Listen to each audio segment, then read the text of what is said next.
बिस्मिल्लाहिर्रहमानिर्रहीम, अस्सलामुअलैकुम। Ball news headquarters में खुशामदीद। मैं हूं सोनिया शेख। मैं हूं अफशीन कुरैशी। मैं हूं आपके साथ रमशा साजिद। हेडलाइंस आपने जानी, आम खबरों में बात होगी।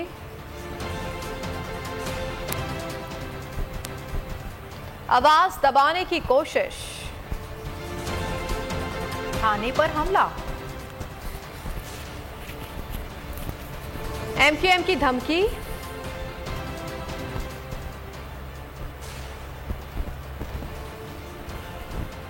और बड़ा हदफ बनाकर भी नाकाम। ये सब भी शामिल होंगे। आज़ादी सहाफत पर एक और हमला कर दिया गया और बोल न्यूज के सहाफी शाहिद असलम को लाहौर से 3 साल पहले खबर देने की पादाश में गिरफ्तार कर दिया गया। शाहिद असलम लाहौर से इस्लामाबाद मुंतकिल, आज जुडिशल मजिस्ट्रेट की अदालत में पेश किया जाएगा। सहाफत से रोकने की कोशिश, बोल न्यूज के सहाफी शाहिद असलम को लाहौर से गिरफ्तार कर लिया गया है। नून लीग हठधर्मी पे उतर आई, सहाफत पर एक और हमला, बोल के सहाफी को गिरफ्तार कर लिया गया। शाहिद असलम को 3 साल पहले खबर देने की पादाश में गिरफ्तार कर लिया गया। बोल के सहाफी को FIA ने लाहौर से गिरफ्तार किया। शाहिद असलम पर इल्जाम है कि उन्होंने 3 साल पहले किसी सहाफी को FIA अफसर से मिलवाया था। गिरफ्तार बोल न्यूज के सहाफी शाहिद असलम को इस्लामाबाद पहुंचा दिया गया, जहां उन्हें आज जिस्मानी रिमांड के लिए जुडिशल मजिस्ट्रेट के सामने पेश किया जाएगा।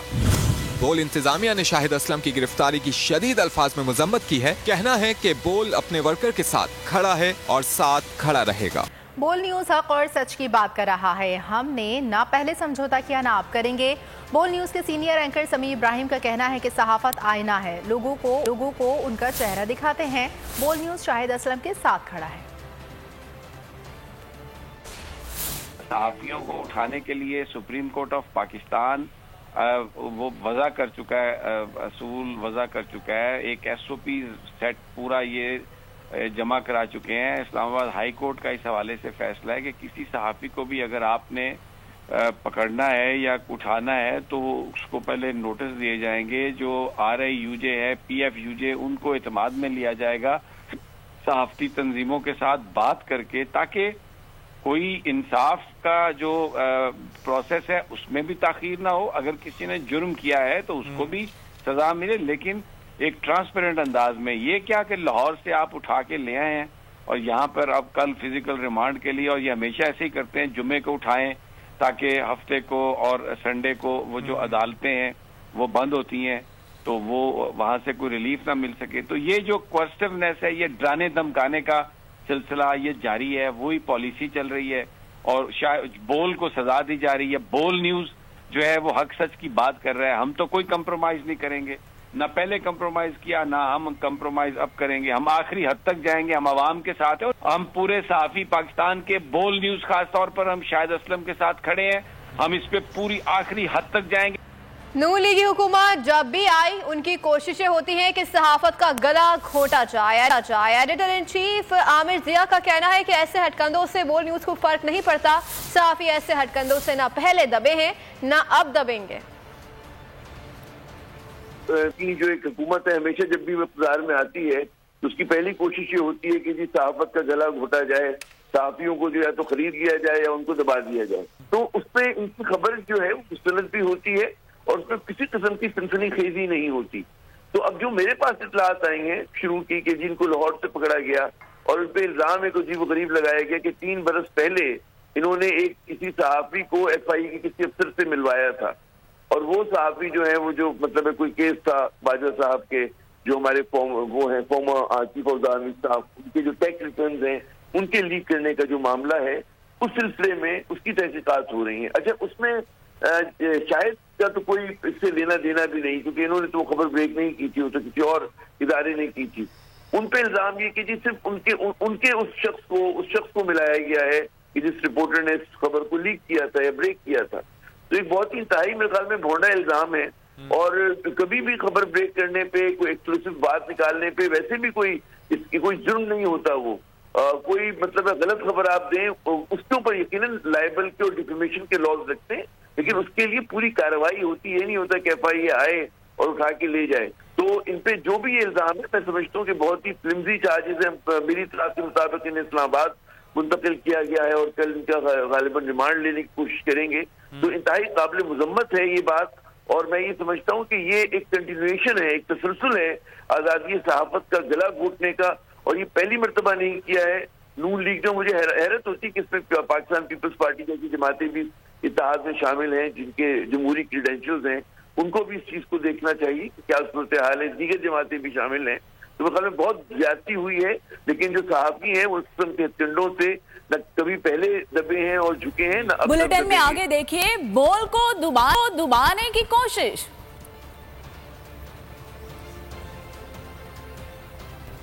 बोल हक और सच की आवाज है, बोल को बोलने दो। समंदर पार पाकिस्तानियों की आवाज। जर्मनी, मैनचेस्टर और ब्रेडफोर्ड में मुकीम पाकिस्तानियों का कहना था कि बोल न्यूज पाकिस्तान में हकीकी सहाफत का अलंबरदार है। बोल न्यूज सच्चाई के साथ खड़ा है। हक और सच की आवाज है। बोल ओवरसीज पाकिस्तानियों की आवाज है। बोल हमें आगाह करता है। बोल नहीं चलता तो हमारा दिन नहीं गुजरता। हमें बोल से प्यार है। बोल ही हमें आगाह करता है, बोल नहीं चलता। हकीकी आज़ादी की जो जंग है उसमें जो बोल न्यूज़ ने हमारा साथ दिया है, हम बोल न्यूज़ को खैराज तहसीन पेश करते हैं और उनकी इन काविशों को। पेशावर से खबर दे, सरबंद पुलिस स्टेशन पर दहशतगर्दों का हमले में डीएसपी बुडबेर सरदार हुसैन 2 मुहाफिजों समेत शहीद हो गए। एसएसपी ऑपरेशंस के मुताबिक फोर्सेस और हमलावरों में फायरिंग का तबादला हुआ। दहशतगर्दों ने मुख्तलिफ एतराफ से हमला किया। डीएसपी और गनमैन दहशतगर्दों का ताकुब करते हुए शहीद हुए। दहशतगर्दों की तलाश के लिए इलाके में सर्च ऑपरेशन। कराची की वही पुरानी कहानी, कोई खौफ ना किसी का डर। दिन की रोशनी हो या सुनसान सड़क, कराची में लुटेरे आज़ाद हैं। क्लिफ्टन तौहीद कमर्शियल में कोरोला गैंग फिर मुतहरिक। निजी कंपनी की वैन से 6 लाख रुपए से जायद नकदी छीन कर फरार। दिन दहाड़े बड़े हथियार से लैस मुलजिमान वारदात करते रहे। वारदात की सीसीटीवी फुटेज बोल न्यूज़ ने हासिल कर ली। पुलिस का कहना है कि गाड़ी पर जाली नंबर प्लेट लगाकर वारदात की गई। पुलिस ने गोल्डन कोरोला की तलाश शुरू कर दी। पीएसएचए से भी ऐसी ही खबर है। ब्लॉक 6 में खातून निशाना बनी है। खातून जैसे ही रिक्शे से उतरी, मोटरसाइकिल पर सवार 2 मुलजिमान आ गए। एक मुलजिम असलहा निकालता है तो खातून भागने की कोशिश करती है। असलहा पकड़े मुलजिम खातून के सामने आया। मुलजिमान खातून से पर्स छीनकर फरार हो गए। सामने खड़े लोग और सिक्योरिटी गार्ड मुलजिमान को देखते रहे। और बात करेंगे मौसम की। उफ सर्दी, मुल्क भर में जाड़े की धूम। साइबेरियन हवाओं ने ठंड में इजाफा कर दिया। कराची में 14 किलोमीटर फी घंटे की रफ्तार से चलने वाली यकबस्ता हवाओं ने सर्दी में इजाफा कर दिया। कराची की सर्द तरीन रात बन गई। पारा 60 डिग्री तक गिर गया। सर्दी की लहर 17 जनवरी तक रहेगी। बालाई इलाकों में बर्फबारी, सयाहों ने डेरे जमा लिए। मरी में बर्फबारी का सिलसिला चौथे रोज में जारी। सवात, नारान, काखान में सयाहों ने डेरे डाल लिए। सबसे ज्यादा बर्फबारी मालम जबा और कालाम में रिकॉर्ड की गई। पंजाब, सिंध और बलूचिस्तान के मैदानी इलाकों में मौसम सर्द और खुश्क है। ज़ियारत मुल्क का सर्द तरीन इलाका बन गया। दर्जा हरारत -16 तक पहुँच गया। क़िलात -10, कोयटा, मालम जबा, पाराचनार में -8 रिकॉर्ड किया गया।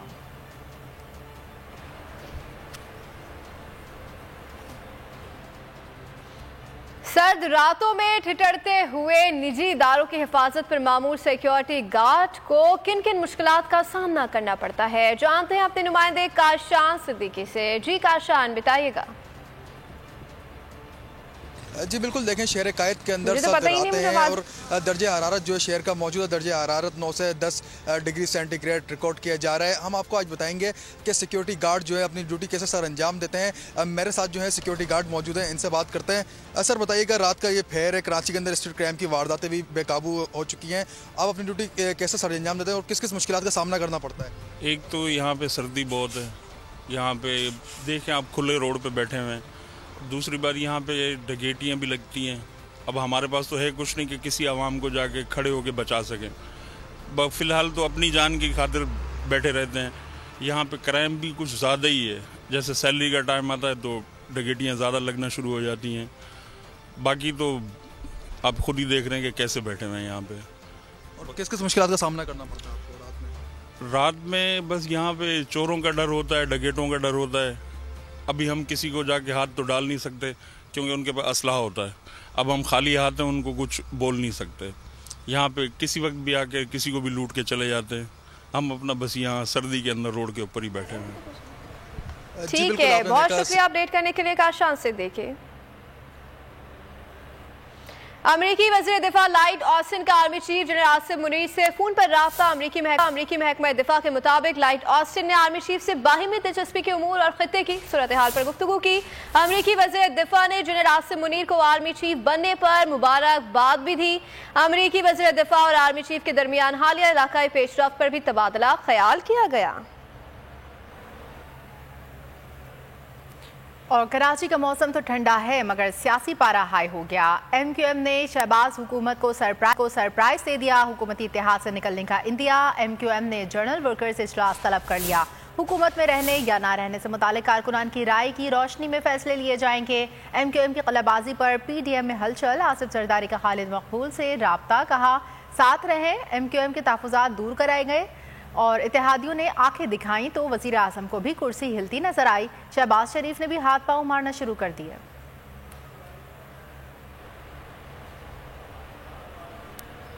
MQM रहनुमा अमीनुल हक कहते हैं कि हम अपना मुकदमा अवाम में ले जाकर रहेंगे। आज जनरल वर्कर्स इजलास बुला लिया है। इजलास में तमाम मामलात कारकुनान के सामने रखे जाएंगे। इससे पूछेंगे कि हुकूमत में रहना है या नहीं और बल्दियाती इलेक्शन से मुतालिक तमाम मामलात पेश किए जाएंगे। कारकुनान की राय की रोशनी में हतमी फैसले लिए जाएंगे।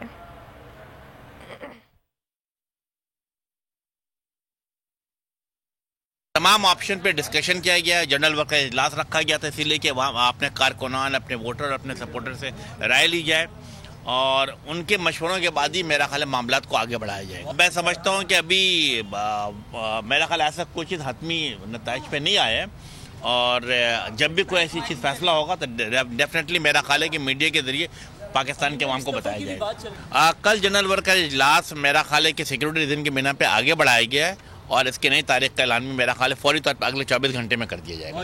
MQM पाकिस्तान की ख्वाहिश है कि बिल्कुल लोकल गवर्नमेंट इलेक्शन होना चाहिए लेकिन इन हल्का बंदियों को तब्दील किया जाए, उसके बाद इंतखाबात के इनेकाद को यकीनी बनाया जाए। और अगर आपको हमारी ये वीडियो पसंद आई है तो लाइक पर क्लिक कीजिए। 2022 बहुत सारे तोहफे भी देखे गया पाकिस्तान की आवाम को। पाकिस्तान की आवाम को एक तोहफा ये दिया कि आवाम को पता चल गया कि पाकिस्तान का मीडिया क्या है। साल 2022 में सबसे ज्यादा देखे जाने वाला चैनल बोल न्यूज रहा नंबर 1। हमने बहुत सारे शोज और ट्रांसमिशंस की। पूरा साल मुसलसल जदोजहद में निकल गया कि ये वोट ऑफ कॉन्फिडेंस के पीछे कौन लोग थे। तोड़े रेटिंग के सभी रिकॉर्ड। सोशल मीडिया पर भी सबसे ज्यादा तेजी से 2.4 बिलियन व्यूज का संगे मील अबूर किया। एंकर्स को भी आवाम में सबसे ज्यादा मकबूलियत मिली और सोशल मीडिया पर भी बोल रहा सब पर भारी। सब्सक्राइब करें और बेल दबाएं ताकि कोई खबर रह न जाए।